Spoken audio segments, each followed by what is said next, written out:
नमस्कार, मैं हृदय मिश्रा आप सभी का स्वागत करता हूं। कैसे हैं आप सभी लोग? आई होप आप सभी लोग अच्छे होंगे और अपनी पढ़ाई को बहुत ही बेहतर ढंग से कर रहे होंगे। देखिए, सबसे पहले पीसीएस मुख्य परीक्षा देने वाले सभी अभ्यर्थियों को डिकोड परिवार की तरफ से बहुत बहुत शुभकामनाएं हैं। और शुभकामनाएं इस बात की हैं कि आपके अंदर वो ऊर्जा, वो शक्ति, वो पॉजिटिविटी, वो सकारात्मकता आए कि जिससे आप अपनी परीक्षा हाल में बैठ करके सारी चीजों को बहुत ही बेहतर ढंग से कर सकें। ठीक है, लेकिन आज हम लोग कुछ महत्वपूर्ण बिंदुओं पर चर्चा करेंगे कि जो अभ्यर्थी अभी पीसीएस मुख्य परीक्षा दे रहे हैं परसों से, या फिर इसके अलावा जिन्हें परीक्षा आगे देनी है, उन दोनों ही अभ्यर्थियों के लिए ये एक हमारा वीडियो है। बहुत बड़ा वीडियो नहीं होगा, 15-20 मिनट का ये हमारा वीडियो है, लेकिन अगर आप इस वीडियो को देखेंगे तो कुछ कुछ चीजें जो आप गलती करते हैं, उन गलतियों को करने से आप थोड़ा सा बचेंगे और आप एक बेहतर स्थिति में रहेंगे। क्या कुछ बातें रहेंगी, आगे हम इस पर चर्चा करेंगे अभी। लेकिन सबसे पहले एक महत्वपूर्ण बिंदु कि आगे हम अभी परीक्षा हाल की बातें तो करेंगे कि भाई परीक्षा हाल में हमें क्या क्या गलतियां नहीं करनी है, क्या कुछ करना है। लेकिन उसके पहले आप में से जो भी अभ्यर्थी मेंस का एग्जाम दे रहे हैं, संभवतः सभी लोगों ने अपना सेंटर देख लिया होगा। हालांकि कुछ कुछ लोग महान होंगे जिन्होंने अभी तक सेंटर नहीं देखा होगा, तो वो अपने एडमिट कार्ड डाउनलोड कर लें, सेंटर देख लें।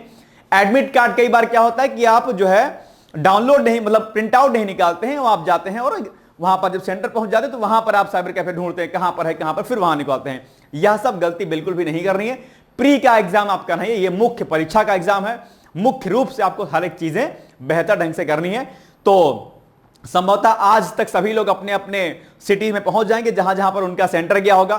सेंटर पर जो है जाकर के एक बार आप देख लीजिए कि जहां पर आपका होटल है, रूम है, या किसी रिलेशन में अगर आप रुके हैं तो वहां से जो है सेंटर की डिस्टेंस कितनी है, कैसे जाया जाएगा वहां पर। ये कुछ कुछ बातें ऐसी हैं जो आपको अभी से देख लेनी। ये नहीं कि जब परसों एग्जाम हो तब आप सुबह सुबह ऑटो और कैब ढूंढिए और सेंटर पता चले कि, क्योंकि कई बार क्या होता है कि एक ही विद्यालय दो नामों से होते हैं, तो कई बार कंफ्यूजन हो जाता है ना। और आपका इस बार 45 मिनट अप्रॉक्स पहले गेट भी बंद हो जाएगा आपका। पहले तो 10-15 मिनट पहले तक एंट्री होती थी, लेकिन इस बार क्या हुआ है कि आपको अप्रॉक्स 1 आवर पहले पहुंचना है आपको। तो यह बात भी आपको इस बार ध्यान देनी है कि समय का प्रबंधन आपके लिए बड़ा जरूरी है। समय का प्रबंधन दो जगहों पर जरूरी है। एग्जाम के पहले, एग्जामिनेशन हॉल में एंट्री करने से पहले भी समय प्रबंधन करना है, और एग्जामिनेशन हॉल में बैठने के बाद तो समय प्रबंधन करना ही करना है। कैसे करना है, क्या कुछ बातें ध्यान देनी है हमें, आइए एक एक करके हमें उन बातों को समझना चाहिए थोड़ा सा। ठीक है, सबसे पहली बात तो एक ये है कि आपके पास क्वेश्चन कितने रहेंगे? नहीं, पहले एक काम करते हैं, जीएस पर बाद में बात करेंगे। पहले हम लोग हिंदी और जो है किसकी बात कर लेते हैं, निबंध की बात कर लेते हैं। देखो, जीएस की बात करेंगे पहले आपका हिंदी, ठीक है, जो आपका ये है मेन सब्जेक्ट है ना, हिंदी, और एक आपका क्या है प्लस एसए। देखो, एक बात ध्यान रखिएगा, इनमें आप एक अच्छे मार्क्स को गेन कर सकते हैं। लगातार मैं अपनी करंट अफेयर्स की क्लास में आपको मैं समझाता रहता था कि एसए में यह पॉइंट इंपॉर्टेंट है, यह चीजें इंपॉर्टेंट है। पहले से ही आप डिसाइड कर लीजिए किन किन टॉपिकों पर आपको निबंध लिखना है। यहां पर आप जो क्या करिएगा, जहां लगे कि एसए डेटा वाला टाइप का है, कुछ योजनाओं से संबंधित है, गवर्नमेंट के प्रोग्राम पॉलिसी से संबंधित है, वहां पर आप क्या करिएगा, डेटा का इस्तेमाल करिएगा ठीक तरीके से। लेकिन जहां पर डेटा इस्तेमाल नहीं करना होगा वहां पर दिल खोल के लिखिएगा। निबंध में कोई समस्या आपके सामने नहीं होने वाली है। ठीक है, दिल खोल के लिखना, अपनी बातों को रखना। कोशिश यह करना कि एग्जामिनर को यह ना लगे कि आप निबंध जो है कहीं से कॉपी पेस्ट कर रहे हैं। निबंध का दरअसल मतलब होता है आप अपने विचारों की प्रस्तुति करें, और अच्छा खासा इसमें जो है शब्द भी होता है। ऐसा नहीं कि लिमिटेड वर्ड्स होते हैं। आप जीएस में देखेंगे तो वहां पर 125 और 200 वर्ड्स लिखने होते हैं, लेकिन यहां पर आपको 700 में लिखना है, कोई दिक्कत वाली बात नहीं है। तो खुल करके आपको अपने विचारों को यहां पर प्रस्तुत करना है। विचार प्रस्तुत करते समय इस बात का विशेष ध्यान देना है कि कोई ऐसी चीज आप ना लिखें जो कहीं ना कहीं क्या हो, तार्किक ना हो अपने आप पे, राइट। तो ये बातें आपको ध्यान रखनी है। हिंदी में मिनिमम मार्क्स को गेन करना है, लेकिन इसके मार्क्स ऐड होते हैं। यूपीएससी में हिंदी के मार्क्स नहीं ऐड होते, लेकिन यहां पर ऐड होते हैं। तो ऐसे में हिंदी भी आपके लिए क्या हो जाएगी, लाभकारी सिद्ध होगी। और एक जीएस में प्लस एथिक्स का पेपर, इसमें आप ऐड कर लीजिए एथिक्स का पेपर। ध्यान दीजिएगा, ये ऐसे सब्जेक्ट हैं जहां पर आप जो है बढ़िया प्रदर्शन करके एक अच्छे मार्क्स को क्या कर सकते हैं, गेन कर सकते हैं। यानी कि हिंदी, एसए और एथिक्स, इस 3 पर अगर आपने पकड़ अच्छे से बनाई तो आप बहुत बेहतर नंबर पाएंगे। ठीक है, तो ये बात आपको विशेष तौर पर ध्यान रखनी है कि हिंदी में भी गलतियां ना हो, और एसए में आप जो है आराम से लिखिए। एसए की शुरुआत वगैरह कैसे करें कैसे नहीं नहीं करें। आज वो समय है नहीं बताने का, ऑलरेडी हमने बहुत बार आपको बता रखा कि ऐसे कैसे लिखें, क्या कुछ कमियां नहीं होती हैं, उसको नहीं करना है। हालांकि कोई दिक्कत होगी तो आप मुझे कॉल कर लीजिएगा 8604409201 पर, ठीक है। लेकिन ये अभी बहुत डिटेल्स में बताने की मुझे यहां पर आवश्यकता नजर नहीं आ रही है, ठीक है। अब देखो, तो अब बात हम लोग करते हैं जीएस की भाई, कि अगर जीएस में अगर हम आगे बढ़ेंगे तो क्या कुछ करेंगे आगे। जीएस में अगर आपको आगे करना है तो कैसे करना है, क्या करना है। सबसे पहली बात आपको करना है समय प्रबंधन, टाइम मैनेजमेंट। टाइम मैनेजमेंट आपको करना है, ठीक है, ध्यान रखिएगा, टाइम मैनेजमेंट, ठीक है। अब देखो एक बात और ध्यान से, ठीक है, आपके पास 3 आवर का टाइम होगा, ठीक है। एक दिन में 2 पेपर होंगे आपके। बड़ा कठिन काम होता है कि एक दिन में आप 20-20 क्वेश्चन को 2 बार लिखें अपने आप पे, है ना। तो ऐसे में टाइम मैनेजमेंट यानी कि समय प्रबंधन आपके लिए सबसे क्या है, महत्वपूर्ण है, ठीक है। समय प्रबंधन क्या है, सबसे महत्वपूर्ण है। आप जानते होंगे आपके पेपर में 10 क्वेश्चन और 10 क्वेश्चन आएंगे, एक 125 वर्ड्स का और एक आएगा 200 वर्ड्स का। ये होगा 8 नंबर का और ये होगा आपका 12 नंबर का। अब एक बात ध्यान रखिएगा मेरी बात को, अब यही सारा खेल होगा, यहीं पर आपको सबसे इंपॉर्टेंट जो है रोल प्ले करेगा। यहां पर आपको करना है समय प्रबंधन, कि भाई ऐसा क्या करें कि जिससे एक भी प्रश्न आपका ना छूटे। इसमें कुछ लोग क्या करते हैं, पहले जो प्रश्न ठीक से आ रहे होते हैं वो करते हैं, उसके बाद जो कम आ रहे होते हैं वो करते हैं, फिर जो बिल्कुल नहीं आ रहा होता है फिर उसको करते हैं। मेरे अनुसार यह सब काम बिल्कुल मत करिए। आप लगातार क्वेश्चन नंबर 1 से शुरू करिए और अंत तक आप चलते जाइए, बस। क्या, क्योंकि हर प्रश्न पर आपको बराबर जो है क्या कहते हैं समय देना है, किसी पर कम किसी पर ज्यादा आपको नहीं लिखना है। कुछ ऐसे प्रश्न नहीं आएंगे जो एकदम अजूबे प्रकार के हो जिसमें आप ना लिख पाएं। अगर आपने मुख्य परीक्षा की तैयारी ठीक ढंग से की होगी तो आप ये मान के चलिए कि आपको सभी प्रश्न आ रहे होंगे। हल्का फुल्का हो सकता है कहीं कुछ ऐसा प्रश्न पूछ ले जो आपको ना आए, नहीं तो मुख्य परीक्षा एक ऐसी परीक्षा होती है जहां पर ऐसा कोई प्रश्न नहीं होता है जहां पर आपको लगे यार ये कैसा प्रश्न पूछ लिया, ऐसा बिल्कुल भी नहीं होता है। यूपीएससी में एक बार को हो सकता है, लेकिन पीसीएस में ऐसा बिल्कुल नहीं होता है। मैं तो पीसीएस के मेंस के एग्जाम को पेपर आउट कहता हूं, क्योंकि उसके प्रश्न लगभग तय होते हैं कि भैया यह टॉपिक है चर्चाओं में, तो निश्चित तौर पर यहां से प्रश्न आएंगे ही आएंगे, स्वाभाविक है। ओके, आप एक काम करिए 70/30 ये आप पैमाना फॉलो कीजिए। ध्यान सुनिएगा मेरा, क्या 70/ क्या, ये 100, ठीक है। ये क्या है भाई साहब, ये 70 मिनट, ये 70 मिनट एंड ये 100 मिनट। आप कहेंगे सर क्या हो गया, 70 + 80 कितना हो गया, 170 हो गया, 170 मिनट हो गया। टोटल कितने का पेपर होगा आपका, कितने मिनट का, 180 मिनट का, कितना 180 मिनट का।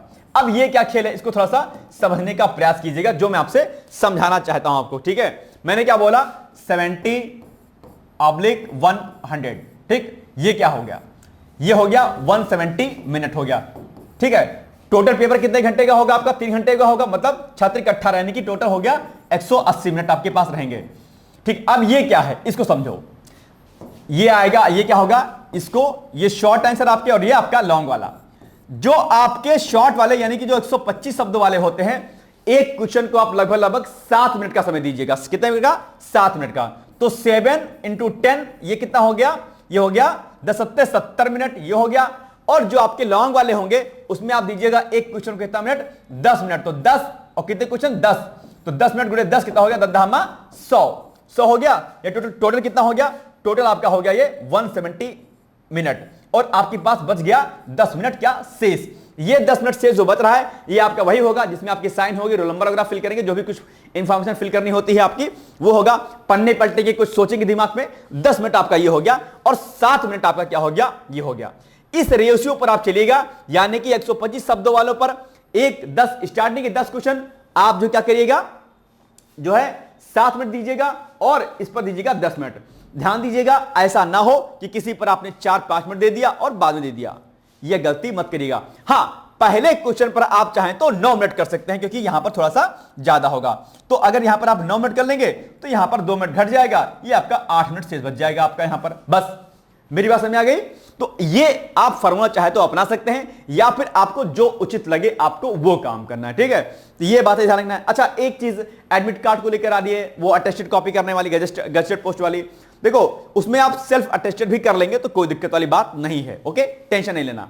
आप जानते होंगे गवर्नमेंट ऑफ इंडिया ने रूल निकाला था कि सेल्फ अटेस्टेड क्या है, अपने आप में सबसे बड़ा प्रूफ आपके पास होता है। जैसे मैं कोई चीज प्रूफ कराने गया किसी गेस्टेड ऑफिसर थे, उसने मुहर लगा दिया, साइन कर दिया अपना, ठीक है। तो अगर कुछ गलती होगी तो रिस्पॉन्सिबिलिटी उस ऑफिसर की होती है, यही ना होता है। लेकिन भाई साहब अगर आप सेल्फ अटेस्टेड कर देते हैं तो सारी जिम्मेदारी दरअसल आपके ऊपर आ जाती है, ठीक है। तो लोड नहीं लेना है, गजेटेड ऑफिसर मिले तो उससे करा लीजिएगा साइन वगैरह जो भी कराना होगा, और अगर नहीं होता ऐसा तो आप अपना सेल्फ अटेस्ट कर सकते हैं, कोई दिक्कत नहीं है। कुछ कंफ्यूजन होगा तो कॉल कर लीजिएगा आयोग को, है ना, कोई दिक्कत की बात नहीं। अगर मेरी बात अगर समझ में नहीं आती है तो आप कॉल कीजिए एक बार आयोग में, अच्छी तरीके से वहां से पूछ लीजिएगा, ठीक है। तो अब आपको समय प्रबंधन कुछ इस प्रकार से करना है, लोड बिल्कुल नहीं लेना है, ठीक है। कई बार ये होता है कि सर पहले आसान प्रश्नों को करें फिर बाद में करें, ये सब गलती मत करिएगा, करने आपको सभी हैं, हर हाल में करने हैं। और एक बात ध्यान रखिएगा, 20 क्वेश्चन जो आते हैं 20 में से एक भी प्रश्न आपको छोड़ना नहीं है, बिल्कुल भी। अगर माना कि कोई एक्स नाम का क्वेश्चन है, आपको माना कुछ भी नहीं आता है, कुछ भी नहीं आता है, अगर आप थोड़ा सा 1 मिनट अगर आप सोचेंगे, 1 मिनट अगर आप सोचेंगे तो दावे के साथ मैं कहता हूं कि कुछ ना कुछ तो आप इसमें लिख करके आएंगे ही आएंगे। ऐसे गुड़गोबर टाइप के नहीं होंगे कि आप नहीं लिख पाएंगे। अगर आपको 19 प्रश्न आते हैं, 19 प्रश्न करने की कैपेबिलिटी आपके भीतर है, तो यह पॉसिबल ही नहीं है कि एक ऐसा प्रश्न जो आपने नहीं पढ़ा है आ गया है आपके एग्जाम में, आप उसे नहीं कर पाएंगे, यह होगा ही नहीं।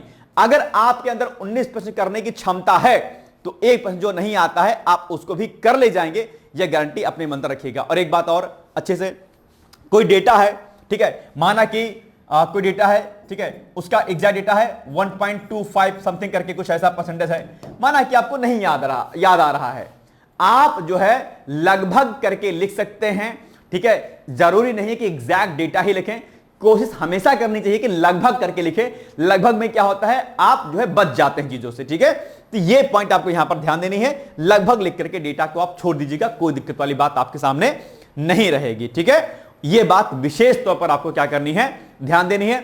बाकी बहुत सारी छोटी छोटी चीजें होती हैं, पैनिक होकर के आपके उत्तर को बिल्कुल नहीं लिखना है।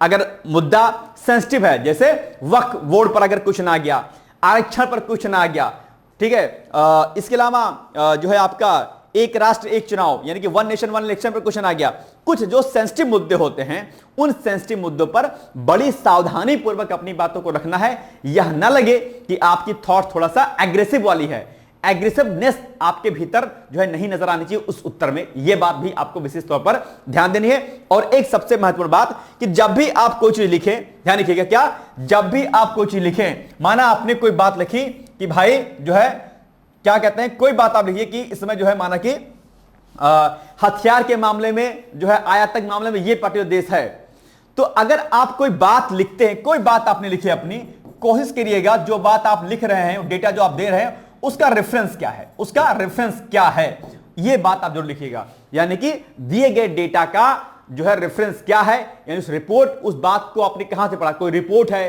कोई इंडेक्स है वो, या हालिया कोई रिपोर्ट अभी जारी की गई है, उस रिपोर्ट का नाम आप एक काम करिएगा जरूर लिखने की यहां पर कोशिश कीजिएगा। यह बात भी आपको विशेष तौर पर ध्यान देनी है, यानी कि एग्जामिनर को लगे कि भाई आपने एविडी लिखा है, आपको उसका बैड प्रूफ पता है। यह हैबिट दरअसल आपके एडमिनिस्ट्रेटिव ऑफिसर होने को दर्शाएगा कि आप जो है चीजों को प्रूफ करते हुए लिखते हैं। जब कोई बात लिखिए तो उसको उदाहरण के साथ में या उसको रेफरेंस के साथ में उसको प्रस्तुत करने की कोशिश प्लीज जरूर कीजिएगा, ठीक है ना। बाकी एग्जामिनेशन हॉल में जाइए, आराम से रिलैक्स होकर जाइए, हल्का फुल्का खाना खाइए, थोड़ा सा बाहर की चीजों को खाने से बचिएगा। मोमोज और टिक्की बर्गर के शौकीन होंगे, आपसे विनम्र निवेदन है कि कुछ टाइम के लिए इसको छोड़ दीजिएगा, मत खाइएगा। कोई भी बाहरी खाना जो मार्केट में मिलता होगा उसको भी मत खाइएगा। कोशिश कीजिएगा कि अगर बाहर होटल में भी खाते हैं तो उससे बोलिएगा भैया सिंपल खाना जो आपके यहां हो विदाउट ऑयली आप वो खाना खाएं, ठीक है। और ठंडा पानी पीने से बचिएगा, धूप में जाइएगा तुरंत पानी मत पीजिएगा, कोल्ड हो जाएगा, दिक्कत होगी आपको, ठीक है। ये छोटी छोटी चीजें हैं, एग्जामिनेशन हॉल में बिल्कुल नहीं घबराना है आपको। पेपर पलटा आपने, लगा आपको टफ क्वेश्चन है, बिल्कुल भी टेंशन नहीं लेना है, रिलैक्स होकर के अपने ईश्वर, अपने आराध्य, अपने अल्लाह, अपने जीसस का नाम लेना है, अपने माता पिता का चेहरा अपने दिमाग में याद रखना है, अपने दोस्तों को, अपने जो भी आपके स्वजन होंगे उनको याद रखना है और बोलना है कि यस मैं कर सकती हूं या मैं कर सकता हूं, मेरे अंदर क्षमता है। एक बार कोई अच्छा सा मंत्र श्लोक अपने मन में ध्यान रखिएगा और आराम से अपनी कॉपी को लिखना शुरू कर दीजिएगा। बस एक बात ध्यान रखिएगा, एक भी प्रश्न जो है छोड़िएगा नहीं, सेंटर पर जरूर पहुंच जाइएगा, जो गैप होगा भी मिलेगा उसमें कहीं बाहर मत जाइएगा, सेंटर पे ही रहिएगा, सेंटर पर ही खाना वाना खा लीजिएगा, या जो भी लंच बॉक्स वगैरह आपका होगा, जो भी होगा, जैसे भी सुविधा होगी कहीं बाहर मत जाइए कि भाई लंच हो गया बीच में तो कहीं चले गए आप बाहर, ऐसा गलती मत करिएगा। आने जाने में ट्रैफिक में आप फंस सकते हैं। एग्जामिनेशन हॉल में 1.5 घंटे पहले पहुंच जाइएगा, गलती बिल्कुल भी मत कीजिएगा। आपकी अपनी पेन 2 पेन का इस्तेमाल आप कर सकते हैं, ब्लैक और ब्लू आराम से इस्तेमाल कीजिएगा, कोई दिक्कत वाली बात नहीं है। बस जहां जहां लगे वहां पर कोशिश कीजिएगा कि अंडरलाइन करते हुए जरूर चलिएगा, जहां लगे कि यार ये चीज महत्वपूर्ण है, अंडरलाइन करने से मत बचिएगा, ठीक है, ये बात ध्यान रखिएगा। और सबसे बड़ी बात यह है कि फ्लो डायग्राम और पाई चार्ट वगैरह का इस्तेमाल खूब करिएगा, ज्यादा डिटेल्स में लिखने से बचिएगा, ठीक है। फ्लो डायग्राम वगैरह और बुलेट फॉर्म में, पॉइंट्स के फॉर्म में चीजों को समझाने की कोशिश जरूर कीजिएगा। कोई भी उत्तर लिख रहे हैं कोशिश कीजिएगा माना कि यूट्रिफिकेशन क्या है ऐसा कुछ है, ठीक है, तो अगर आप चाहें तो पहले फ्लो डायग्राम बना लें, या ऐसे लिख लीजिए कुछ इस प्रकार से, ऐसे पैराग्राफ बना लीजिए इस तरीके से, फिर यहां पर ऐसे से लिख दीजिए।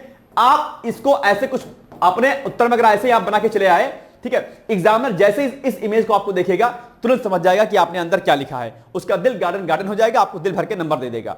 तो जितनी भी ज्यादा आप चित्रात्मक प्रस्तुति करेंगे, खासकर ज्योग्राफी वाले सेक्शन में आप करेंगे, तो आपको भरपूर नंबर मिलेगा। इथिक्स वाले पेपर में ध्यान रखिएगा, वहां पर सेंसिटिव मुद्दे होते हैं, वहां पर ठीक तरीके से लिखिएगा, चाहे बात सिटीजन चार्टर की आएगी, चाहे बात गुड गवर्नेंस की आएगी, चाहे बात पारदर्शिता की आएगी, कोई भी बात आएगी, वहां पर बड़े नपे तुले शब्दों में बड़े भावनात्मक रूप से चीजों को वहां पर लिखने का प्रयास कीजिएगा। इथिक्स में आप नंबर खूब उठा सकते हैं, बस शर्त इतनी से रखिएगा कि वहां पर कुछ ऐसा ना लगे कि आप एकदम से मसीहा हो गए कि अगर हम बन गए एसडीएम तो हम एकदम चीड़ फाड़ देंगे, ऐसा भी वहां पर नहीं दिखना चाहिए। नपे तुले अपने उत्तर को लिखना चाहिए। ये कुछ बातें हैं जो आपको ध्यान देनी है। हालांकि एक बात और विशेष ध्यान दीजिएगा कि जहां पर लगे कि यहां पर चित्रात्मक प्रस्तुति देना ज्यादा अच्छा है, वहां पर दीजिएगा। थ्योरी का और आपकी चित्रात्मक प्रस्तुति का बैलेंस जरूर बना चाहिए। आपको यह ना लगे कि यार हमने खाली चित्रात्मक प्रस्तुति ही कर दी है, यानी कि पैराग्राफ, ठीक है। अच्छा, पैराग्राफ की बात और याद आ गई कि पैराग्राफ जब भी आप लिखिएगा, बड़े बड़े पैराग्राफ लिखने से बचिएगा प्लीज, ये गलती कतई मत करिएगा। आप लोग क्या काम करते हैं, आपने लिखना शुरू किया, ये कोई क्वेश्चन है यहां पर लिखा है, आप इसका आंसर लिख रहे हैं, आपने तुरंत ही बड़े पैराग्राफ लिखने से शुरू कर दिया, ये गलती मत करिएगा। पैराग्राफ देखकर एग्जामिनर बोर हो जाएगा, थक जाएगा, नहीं पढ़ेगा, छोड़ देगा आपके उत्तर को, ये गलती कतई मत करिएगा। हमेशा कोशिश करिए कि छोटे छोटे पैराग्राफ लिखने से बचिए, लिखिए, ठीक है, छोटे छोटे पैराग्राफ, और जहां जहां लिखे वहां पर क्या करिए, साथ साथ में अंडरलाइन करते हुए चलिए, ये पॉइंट, एग्जाम्पल, उदाहरण, बढ़िया बढ़िया चीजें, रिपोर्ट, डेटा, हाल ही में, ये सब चीजें। अब मैं करंट अफेयर पढ़ाता था, मैं लगातार जो है मई 2024, 7 मई 2024 से मैं करंट अफेयर पढ़ा रहा हूं, और एक एक बिंदु को मैं आपको बताता चल रहा था कि भाई यह पॉइंट आपके मुख्य परीक्षा के लिए हैं। अगर आप मेरा करंट अफेयर देखते रहे होंगे, आपने उन पॉइंट्स को नोट किया होगा, डेफिनेटली आपको इस एग्जाम में जबरदस्त फायदा देखने को मिलेगा, ठीक है। तो ये कुछ बातें थी, छोटे पैराग्राफ लिखिए, ठीक है, बड़े पैराग्राफ से बचिए, फ्लो डायग्राम चार्ट बनाइए वहां पर, और चित्रात्मक प्रस्तुत करिए। और उत्तर के पहले ही अगर आपने इस तरीके से कुछ अच्छा सा डायग्राम बना दिया कि आपने अंदर क्या क्या लिखा है, तो आपको जो है बहुत अच्छे मार्क्स जो यहां पर आ जाएंगे। ऐसे ऐसे करके आप लिखिए। ये सब कापियां हमने एमएससी में लिखी थी, तब टॉप किए थे भाई साहब, है ना, आप भी कर सकते हैं, बढ़िया नंबर मिलेंगे आपको, है ना। तो ये कुछ चीजें थी, बाकी शुभकामना है। बहुत ज्यादा समय नहीं कि मैं आपको बताऊं, लेकिन ये टाइम आप जो है मैनेज कर सकते हैं, जो मैंने बताया 70/100 का आप फार्मूला अपनाइएगा, ठीक है। 170 मिनट में आपका पेपर सॉल्व हो जाएगा, और 10 मिनट आपके बच जाएंगे। 10 मिनट में आप जो स्टार्टिंग में वही आपका भरना, डिटेल भरना, बाकी जो भी चीजें होती हैं, साइन वाइन करना, ये सब आपका शामिल हो जाएगा 10 मिनट में, ठीक है। तो ये चीज आपको जो है करनी है। बाकी अगेन एंड अगेन आपको बहुत सारी शुभकामनाएं हैं। मन को स्थिर रखिएगा, नियंत्रित रखिएगा। सीट इस बार ज्यादा है, अगर आपने ठीक ढंग से लिख लिया होगा तो डेफिनेटली आपका जो है सिलेक्शन हो जाएगा। तो एक बार पुनः से आप सभी लोगों को शुभकामनाएं। बाकी अगर कोई दिक्कत अगर आपको आती है, समस्या अगर आपको आती है, तो मुझे बता दीजिएगा।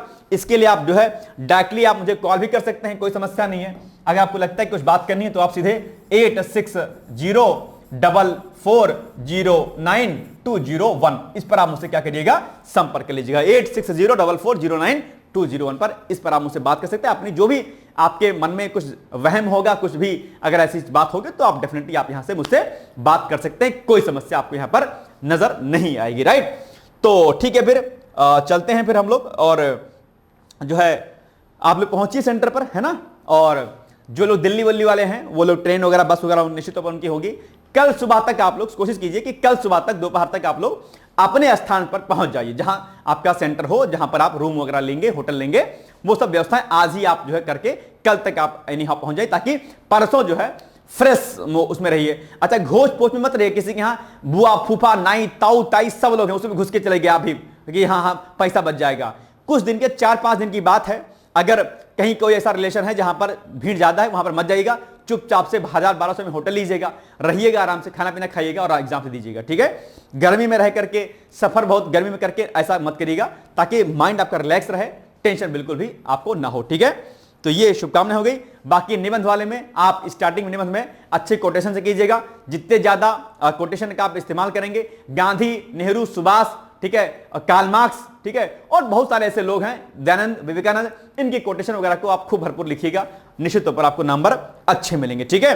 तो चलिए फिर मिलते हैं हम लोग अगले बार। और इसके अलावा पीसीएस का हमारे यहां पर बैच चलता है, छोटी सी मैं आपको इंफॉर्मेशन दे दूं, यहां पर हम लोग जो है रिकॉर्डेड वीडियो लेक्चर्स देते हैं, और यहां पर जो है आपको प्री का प्लस मेंस का दोनों का साथ में वीडियो मिलेगा, टेस्ट सीरीज मिलेगी आपको प्री प्लस मेंस की, डेली आंसर राइटिंग प्रैक्टिस मिलेगी आपको, ठीक है, क्विज मिलेगा प्री का आपको, बायलिंगुअल नोट्स मिलेंगे आपको, डिस्कशन करने के लिए टाइम मिलेगा आपको, ठीक है, टीचर से आप कन्वर्सेशन कर सकते हैं, बहुत सारी चीजें होंगी जो यहां पर आपको देखने को मिलेंगी, ठीक है। सीसैट का एक अलग से आपको क्लासेस मिलेंगी, हिंदी निबंध भी अलग से आपको मिलेगा, सारी चीजें रहेंगी। इंटरव्यू तक अगर आपको जाएंगे तो इंटरव्यू तक जाने पर आपको पैसा भी आपका सारा रिफंड कर दिया जाएगा, ठीक है। बाकी कोई समस्या होती है सीधे आप मुझे कॉन्टेक्ट कर सकते हैं, मेरे कॉन्टेक्ट नंबर 8604409201 पर। बाकी इस बैच को अगर आपको लेना है तो आप सीधे इस कॉन्टेक्ट नंबर पर आप सीधे पीसीएस लिख करके व्हाट्सएप कर दीजिएगा, ठीक है। और बाकी अदर कोर्सेज भी चलते हैं तो उसको भी आप डिकोड एग्जाम को ज्वाइन कर सकते हैं। हाँ, इस कोर्स को लेने के बाद आपकी तैयारी आरओ की हो जाएगी 26 की, आपकी यूपीएससी की 4 पेपर की हो जाएगी, और पीसीएस की तो हो ही जाएगी, है ना। तो ये बातें ध्यान रखिएगा। और इस कोर्स को लेने के बाद किसी बाहरी स्रोत बहुत ज्यादा आपको लेने की आवश्यकता नहीं पड़ेगी, लिमिटेड सोर्स आपको फॉलो करना पड़ेगा, ठीक है। तो ये छोटी सी इंफॉर्मेशन नहीं थी जो मुझे आपको देनी थी। मिलेंगे हम लोग अगले दिन, तब तक आप लोग पढ़ते रहिए, मस्त रहिए, दिल खोल के जाइए एग्जाम देने। निश्चित तौर पर एक सीट आपकी है, उप जिलाधिकारी या डीवाईएसपी या जो भी पोस्ट आपने प्रेफरेंस पर रखा होगा वो आपको मिलेगी। शुभकामनाएं हैं, all the best, thank you so much, bye bye, take care, all the best. दोस्तों, क्या आप पीसीएस अधिकारी बनना चाहते हैं? यदि हाँ, तो डिकोड एग्जाम लेकर आया है यूपी पीसीएस फाउंडेशन कोर्स 2025। यह एक ऑल इन वन कोर्स है जिसमें प्रीलिम्स मेंस दोनों ही परीक्षाओं के लिए वीडियो लेक्चर, एनसीईआरटी और standard books based bilingual notes उपलब्ध कराया जा रहा है। इस कोर्स में प्री और मेंस के सभी प्रीवियस ईयर क्वेश्चंस पेपर भी वीडियो लेक्चर के माध्यम से कोर्स में सम्मिलित होंगे। साथ ही साथ में कोर्स का कंटेंट गुणवत्तापूर्ण होने के साथ ही साथ एग्जाम ओरिएंटेड है, जिससे कोर्स लेने वाले स्टूडेंट्स को कोई भी बाहरी पुस्तक या नोट्स पढ़ने की आवश्यकता न पड़े। इस कोर्स में प्रीलिम्स और मेंस के टेस्ट सीरीज तथा आंसर राइटिंग प्रोग्राम भी शामिल है, जिसके साथ ही साथ टेलीग्राम ग्रुप में रेगुलर टॉपिक वाइज टेस्ट कराए जाएंगे। इसके साथ ही सीसैट, निबंध तथा सामान्य हिंदी की अतिरिक्त कक्षाएं भी चलाई जाएंगी तथा हमारे कोर्स से परीक्षा में सफल होकर इंटरव्यू देने वाले विद्यार्थियों को इंटरव्यू की भी तैयारी कराई जाएगी, और अंतिम परिणाम कुछ भी हो, पूरी फीस उन्हें रिवार्ड के स्वरूप जो है वापस कर दी जाएगी तथा अगले बैच में उन्हें निःशुल्क प्रवेश प्रदान किया जाएगा। उल्लेखनीय है कि डिकोड एग्जाम एक संस्थान के रूप में 5 वर्ष के अपने सफल कार्यकाल में अब तक 55 से अधिक विद्यार्थियों को विभिन्न परीक्षाओं में अंतिम सफलता दिलाने में अपना सफल योगदान दे चुका है। इस कोर्स की फीस 15,000 रुपये निर्धारित की गई है, लेकिन पहले प्रवेश देने वाले 100 विद्यार्थियों को 3,000 रुपये की विशेष छूट दी जा रही है। और अधिक जानकारी के लिए हमारे संस्थान के नंबर 6307495944 पर संपर्क करें।